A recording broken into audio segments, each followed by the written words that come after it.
After a year of trying, like most people try, we were not pregnant, so we discovered that I was covered in endometriosis and only had one fallopian tube that was working. I actually had surgery to remove a lot of the endometriosis, and that still didn't really help things. So it took us 9 rounds of IUIs and 3 rounds of IVF, and 4.5 years later, we got these guys. It was a long journey, but I knew I would have a baby at the end. Just wait, babe. I knew I would have a baby at the end, and what I think was helpful for me is that each round there was always something else to try. I was never told, this is it. Until the last one. Until the very last one. When Dr. Schnorr said, this is the last concoction we can come up with. If this doesn't work, that's it. And I just thought, this is it.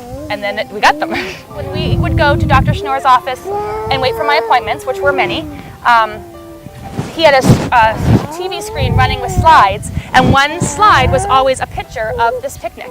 And that picture would go by, and I would think, I will be at that next party with my babies, or baby, or babies. And every time I would go and I saw the picture, I thought, well, I'll be at the next one. So when this invitation came in the mail, I was like, well, that brings us full circle. It is an extremely welcoming and calming environment. That's the first thing I noticed when I went into the lobby, is it was just tranquil. And everyone knew the answer to a question, from the very first, receptionist at the front to the financial person. Anytime I asked a question of any kind, everyone knew the answer.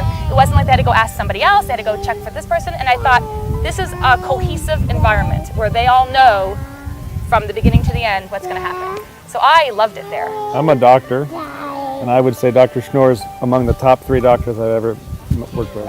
He was outstanding. He put a lot of personal care into my situation. Yeah. So I'm one of his success stories.